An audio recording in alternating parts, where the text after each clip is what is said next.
जोहार दोस्तों, जय हिंद, जय झारखंड। मैं हूं दीपक कुमार बेदी, आप सभी का स्वागत करता हूं हमारा YouTube channel Jharkhand GK MCQ.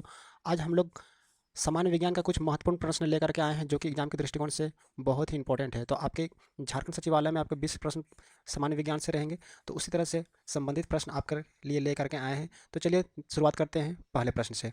हमारा पहला प्रश्न है, किसने वायुयान का आविष्कार किया था? वायुयान के आविष्कार के बारे में आपको बताना है। तो कौन किन्होंने किया था? सर फ्रैंक विल्टन, या Orville Wright and Wilbur Wright, Christian Huygens, या माइकल फैराडे। तो देखिए, अगर हम लोग सर फ्रैंक विल्टन का बात करें तो इन्होंने टर्बोजेट इंजन का आविष्कार किया था। टर्बोजेट, ठीक है, टर्बोजेट इंजन का आविष्कार इन्होंने किया था। और ये जो राइट ब्रदर्स हैं, ठीक है, ऑरविल और विल्बर, इन्होंने एरोप्लेन का आविष्कार किया था। और अगर क्रिश्चियन ह्यूजेनस का बात करें तो ये तो छोड़ दीजिए। माइकल फ्राइडे का अगर बात करते हैं तो माइकल फ्राइडे के बारे में अगर आप लोग सुने होंगे, माइकल फ्राइडे विद्युत चुंबकीय के बारे में सुने होंगे, ठीक है। तो विद्युत चुंबकीय का आविष्कार माइकल फ्राइडे ने किया था। और क्रिश्चियन ह्यूजेनस का बात करें तो ये एक गणितज्ञ थे और भौतिक वैज्ञानिक थे। इन्होंने शनि ग्रह का छल्लों के बारे में पता कर लगाया था, और शनि ग्रह का एक उपग्रह है जिसका नाम है टाइटन, इनकी खोज की थी। चलिए अगले प्रश्न के और बढ़ते हैं। हमारा अगला प्रश्न है, सौर बैटरियों में प्रयुक्त पदार्थ कौन सा है? तो सौर बैटरियों में कौन सा पदार्थ इस्तेमाल किया जाता है? तो पदार्थ का नाम बताना है। Tin, silicon, thallium, caesium. तो इसका राइट आंसर हो जाएगा आपका ऑप्शन बी, सिलिकॉन, इसका राइट आंसर हो जाएगा। अगला प्रश्न देखते हैं। हमारा अगला प्रश्न है, किसने टीका का आविष्कार किया था? ठीक है, टीका जैसे आपका चेचक टीका, ठीक है, चेचक टीका का आविष्कार, ठीक है, किसने किया था? तो ऑप्शन है आपका Edward Jenner, James Simpson, Christian Barnard, या अलेक्जेंडर फ्लेमिंग। तो इसका राइट आंसर हो जाएगा आपका ऑप्शन ए, एडवर्ड जेनर ने टीके का आविष्कार किया था, ठीक है। और एडवर्ड जेनर को हम लोग और दूसरे नाम से भी जानते हैं, इसको बोलते हैं इम्यूनोलॉजी, इम्यूनोलॉजी का पिता, ठीक है, इम्यूनोलॉजी का पिता भी इन्हीं को कहा जाता है, ठीक है। अगर जेम्स सिम्पसन्स का बात करें तो क्लोरोफॉर्म, ठीक है, क्लोरोफॉर्म पहले क्या होता था, ऑपरेशन किया जाता था किसी व्यक्ति का, या तो किसी व्यक्ति को अगर ऑपरेशन करना है तो क्लोरोफॉर्म सुंघा करके बेहोश किया जाता था और उसके बाद ऑपरेशन किया जाता था। तो क्लोरोफॉर्म का आविष्कार जो है आपका जेम्स सिम्पसन ने किया था, ठीक है, क्लोरोफॉर्म, ठीक है। अगर हम लोग अलेक्जेंडर फ्लेमिंग का बात करें, ठीक है, अलेक्जेंडर फ्लेमिंग का बात करें तो इन्होंने पेनिसिलिन का खोज की थी। पेनिसिलिन, पेनिसिलिन का खोज। अब पेनिसिलिन होता क्या है? ठीक है, पेनिसिलिन का खोज होने से क्या हो गया कि हम एंटीबायोटिक दवाइयाँ हम लोग तैयार कर सकते हैं पेनिसिलिन की सहायता से। चलिए अगले प्रश्न की ओर बढ़ते हैं। हमारा अगला प्रश्न है, किसने टेलीविजन का आविष्कार किया था? ठीक है, टेलीविजन का आविष्कार किसने किया था? सॉरी, टेलीफोन का आविष्कार किसने किया था? तो टेलीफोन का आविष्कार किसने किया था? Alexander Graham Bell, G Marconi, Thomas बेरो, या जे एल बेयर्ड, ठीक है। तो देखिए, ग्राहम बेल, बेल मतलब घंटी, फोन जब बजती है तो घंटी बजती है, ठीक है। तो याद कर लीजिएगा, इससे ट्रिक है, पता नहीं अपना अपना, ठीक है। तो टेलीफोन का आविष्कार ग्राहम बेल, याद कर लीजिएगा, इंपॉर्टेंट क्वेश्चन है।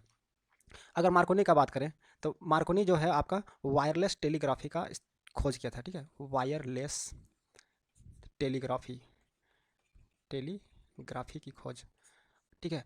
ये आपका 1980 में इनका खोज हुआ था। और वायरलेस टेलीग्राफी के साथ साथ इन्होंने रेडियो का भी खोज किया था, ठीक है, रेडियो।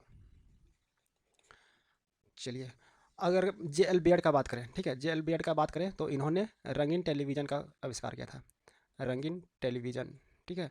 और वीडियो रिकॉर्डिंग भी इसी ने किया था, ठीक है, वीडियो रिकॉर्डिंग। तो ये कब किया था? ये आपका 1927 ईस्वी में किए थे। चलिए अगले प्रश्न की ओर बढ़ते हैं। हमारा अगला प्रश्न है, लोहे के ऊपर इनमें से कौन सा लेप गैल्वेनाइज्ड लोहा बनाने के दौरान किया जाता है? ठीक है, तो बड़े बड़े टावर जो होते हैं, जैसे आपका विद्युत बहुत 11,000, 12,000, 22,000 जैसे बड़े बड़े टावर में विद्युत ले जाया जाता है एक जगह से दूसरी जगह। तो वे बड़े टावर जो होते हैं उन सभी में आपका लेप का इस्तेमाल किया जाता है। कौन सा लेप लगाया जाता है? निकल का लेप लगाया जाता है, जिंक, सल्फर, या क्रोमियम, ठीक है। या बहुत बड़े बड़े पुल जो होते हैं, पुलिया बनाया जाता है जिसमें लोहा का इस्तेमाल किया जाता है, उसमें ये लेप का इस्तेमाल किया जाता है। जैसे आपका कौन सा लेप होगा? ऑप्शन बी, जिंक का लेप लगाया जाता है ताकि जंग ना लगे। चलिए अगले प्रश्न पर बढ़ते हैं। हमारा अगला प्रश्न है, परमाणु शक्ति संयंत्र दिए गए कौन से सिद्धांत पर कार्य करती है? ठीक है, न्यूक्लियर रिएक्टर, किस पर काम करती है? तापीय दहन, विखंडन, संलयन या इनमें से कोई नहीं। ऑप्शन बी हमारा राइट आंसर हो जाएगा विखंडन, जिसको हम लोग फ्यूजन बोलते हैं, ठीक है, फ्यूजन। चलिए अगले प्रश्न की ओर बढ़ते हैं। हमारा अगला प्रश्न है, और ये फ्यूजन जो होता है वो होता क्या चाहिए, फ्यूजन या विखंडन? विखंडन क्या होता है? एक बड़ा नाभिक के, ठीक है, एक बड़ा नाभिक जो होता है वो दो बराबर नाभिक में टूट जाते हैं, ठीक है, एक बड़ा नाभिक दो छोटे छोटे या बराबर नाभिक में टूट जाते हैं, ठीक है, उसी को हम लोग विखंडन बोलते हैं।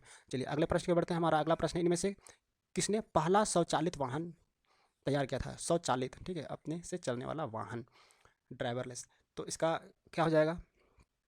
ऑप्शन है आपका Henry Ford, Gottlieb Daimler, Karl Benz, ठीक है, और रुडोल्फ डीजल। तो इसका राइट आंसर हो जाएगा ऑप्शन सी, कार्ल बेंज, ठीक है। कार्ल बेंज जो एक जर्मन थे, 1885 में इन्होंने इसका इन्वेंट किया था, खोज किया था। चलिए अगले प्रश्न को बढ़ते हैं। हमारा अगला प्रश्न है, निम्न में से कौन सा पदार्थ अति शीतक द्रव होता है?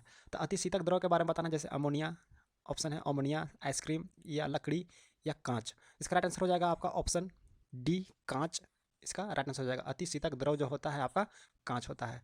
चलिए अगले प्रश्न पे बढ़ते हैं। हमारा अगला प्रश्न है, जहाज़ों के अंदर समय को मापने के लिए इनमें से प्रयुक्त उपकरण कौन सा है? कौन सा उपकरण को हम लोग समय को मापते हैं, ठीक है, समुद्र के अंदर जहाज़ों में जब हम लोग रहते हैं, ठीक है, पानी जहाज़ में जब रहते हैं तो कौन सा उपकरण से हम लोग समय मापते हैं?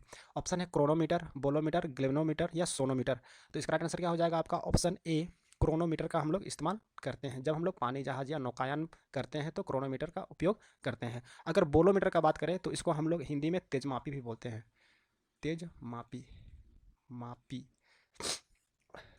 ठीक है। तो तेजमापी किस काम के लिए होता है? ये विद्युत चुंबकीय विकिरण के लिए इस्तेमाल किया जाता है, ठीक है, विद्युत चुंबकीय विकिरण का लिए इस्तेमाल किया जाता है, जिसको हम लोग हिंदी में रेडियंट हीट बोलते हैं, इंग्लिश में क्या बोलते हैं? Radiant heat.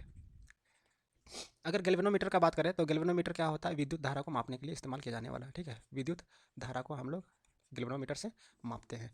और सोनोमीटर क्या होता है? दो धागों, ठीक है, दो धागों में जब ये कंपन होती है ना, ठीक है, ये धागा जब कंपन होती है, ठीक है, दो छोर पर एक धागा जब बांधा हुआ होता है तो ये कंपन होती है ना, इसी को मापने के लिए सोनोमीटर इसका इस्तेमाल किया जाता है। अगले प्रश्न की ओर देखते हैं, इनमें से बायो गैस का मुख्य घटक कौन सा है? तो बायोगैस का मुख्य घटक के बारे में पूछा जा रहा है।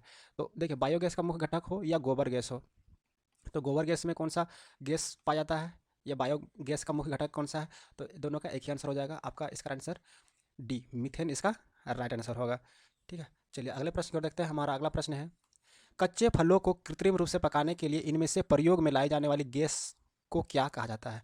ठीक है, उस गैस को क्या कहा जाता है जो कच्चे फलों को हम लोग पकाते हैं? एसिटिलीन, इथिलीन, कार्बन मोनोऑक्साइड या अमोनिया। तो इसका राइट आंसर क्या हो जाएगा? ऑप्शन ए, एसिटिलीन इसका राइट आंसर हो जाएगा, ठीक है, हम लोग कच्चे फलों को पकाने के लिए इस्तेमाल करते हैं। चलिए अगला प्रश्न है हमारा, युद्ध में प्रयोग की जाने वाली विषैली गैस, ठीक है, विषैली गैस ल्यूसाइट, इनमें से किस से बनाई जाती है? ठीक है, तो विषैली गैस को बनाने के लिए किसका इस्तेमाल करते हैं? क्लोरीन से, एसिटिलीन से, अमोनियम से या नाइट्रोबेंजीनियम से। तो इसका भी राइट आंसर आपका ऑप्शन क्या हो जाएगा? बी, एसिटिलीन इसका राइट आंसर हो जाएगा। चलिए अगला प्रश्न देखते हैं। हमारा अगला प्रश्न है, कैल्शियम कार्बाइड पर जल डालने से इनमें से क्या तैयार होता है? ठीक है, कैल्शियम कार्बाइड में हम लोग अगर जल डालते हैं तो क्या तैयार होता है? मीथेन तैयार होता है, इथेन या एसिटिलीन या इनमें से कोई, या इथिलीन, ठीक है। तो क्या हो जाएगा आपका इसका राइट आंसर? एसिटिलीन तैयार हो जाएगा। क्या तैयार होगा? एसिटिलीन। तो जब हम लोग कैल्शियम कार्बाइड में क्या डाल रहे हैं? पानी, H2O, तो क्या तैयार हो जा रहा है आपका? ये तैयार हो जाता है आपका एसिटिलीन। एसिटिलीन का क्या होता है फार्मूला? C2H2, ठीक है, यह केमिकल फार्मूला होता है। इसके साथ ही आपका चूना भी तैयार होता है, कैल्शियम हाइड्रोक्साइड, ठीक है, ठीक है। तो ये एसिटिलीन का केमिकल फार्मूला है। चलिए अगले प्रश्न की ओर देखते हैं। हमारा अगला प्रश्न है, घरेलू फ्रिज में सामान्यतः इनमें से कौन सा प्रशीतक उपयोग किया जाता है? ठीक है, नियॉन, फ्रियोन, नाइट्रोजन या ऑक्सीजन। इसका राइट आंसर क्या हो जाएगा आपका? ऑप्शन बी, फ्रियोन का इस्तेमाल किया जाता है, फ्रिज में इस्तेमाल किया जाने वाला गैस, ठीक है, तो कौन सा हो जाएगा? ऑप्शन बी, फ्रियोन इसका राइट आंसर। चलिए अगला प्रश्न देखते हैं। हमारा अगला प्रश्न है, दलदली भूमि के अंदर से इनमें से कौन सी गैस निकलती है? जहाँ पे दलदली भूमि हो, ठीक है, हल्का भींगा भींगा दलदल वाला भाग होता है, उससे कौन सा गैस निकलता है? इथेन, ब्यूटेन, मीथेन या प्रोपेन। तो इसका राइट आंसर क्या हो जाएगा आपका? Methane, option C right answer हो जाएगा, मीथेन। चलिए अगले प्रश्न की ओर देखते हैं। हमारा अगला प्रश्न है, लाह इनमें से एक क्या है? लाह क्या है? प्राकृतिक बहुलक है, प्राकृतिक अपरूप है, या कृत्रिम बहुलक है, या इनमें से कोई नहीं। इसका राइट आंसर हो जाएगा आपका प्राकृतिक बहुलक। ठीक है, क्या है प्राकृतिक बहुलक। इस लाह से हम लोग क्या बनाते हैं, चूड़ी। ठीक है, बाला जो बच्चे लोग पहनते हैं। ठीक है, तो चूड़ी जो बनाया जाता है इसी लाह से इस्तेमाल किया जाता है। अगला प्रश्न है हमारा, इनमें से कार्बनिक यौगिक में से किसको सबसे पहले प्रयोगशाला में तैयार किया गया था। ठीक है, तो कार्बनिक यौगिक का नाम बताना है, इथेन, यूरिया, इथिलीन या मीथेन। इसका राइट आंसर क्या हो जाएगा आपका, ऑप्शन बी, यूरिया इसका राइट आंसर हो जाएगा। अगर यूरिया का अगर फॉर्मूला पूछा जाए तो आप बता सकते हैं CH4N2O। ठीक है, ये आपका यूरिया का फॉर्मूला है। चलिए अगले प्रश्न पर बढ़ते हैं। हमारा अगला प्रश्न है, फलों के रसों को सुरक्षित रखने के लिए इनमें से कौन सा अम्ल का उपयोग किया जाता है। ठीक है, फलों को सुरक्षित रखना है तो कौन सा अम्ल, हम लोग कौन सा एसिड का इस्तेमाल करेंगे, एसिटिक एसिड, एसिटिक अम्ल, बेंजोइक अम्ल, सल्फ्यूरिक अम्ल या फॉर्मिक अम्ल। ठीक है, तो इसका राइट आंसर जो है आपका बेंजोइक अम्ल इसका राइट आंसर हो जाएगा। ठीक है, ऑप्शन बी इसका राइट आंसर हो जाएगा। एसिटिक अम्ल का बात करें तो विनेगार। ठीक है, विनेगार जो होता है, ठीक है, उसी को हम लोग एसिटिक अम्ल भी बोलते हैं। ठीक है, और फॉर्मिक एसिड का बात करें, ठीक है, फॉर्मिक एसिड का बात करें तो यह चींटियों के डंक में पाया जाता है। ठीक है, चींटी जो होता है उसके डंक में यह फॉर्मिक अम्ल पाया जाता है। अगर वो चींटी हम लोग को काटता है, अगर लहर होता है तो इसका कारण फॉर्मिक एसिड ही होता है। चलिए अगला देखते हैं, अगला प्रश्न क्या है, इनमें से कौन एक प्राकृतिक बहुलक नहीं है। ठीक है, नहीं है पूछा है, तो क्या है, चमड़ा है, ऊन है, नाइलॉन नहीं है। ऑप्शन सी नाइलॉन इसका राइट आंसर हो जाएगा, और रेशम भी यह एक बहुलक है। ठीक है, क्या है, प्राकृतिक बहुलक। चलिए अगला प्रश्न देखते हैं, मोटर कारों के धुएं में कैंसर उत्पन्न करने वाले गैस कौन सा है। ठीक है, carbon monoxide, hydrocarbon, carbon dioxide या इनमें से कोई नहीं। तो इसका राइट आंसर हो जाएगा आपका ऑप्शन ए, कार्बन मोनोऑक्साइड। ठीक है, इसका राइट आंसर हो जाएगा ऑप्शन ए।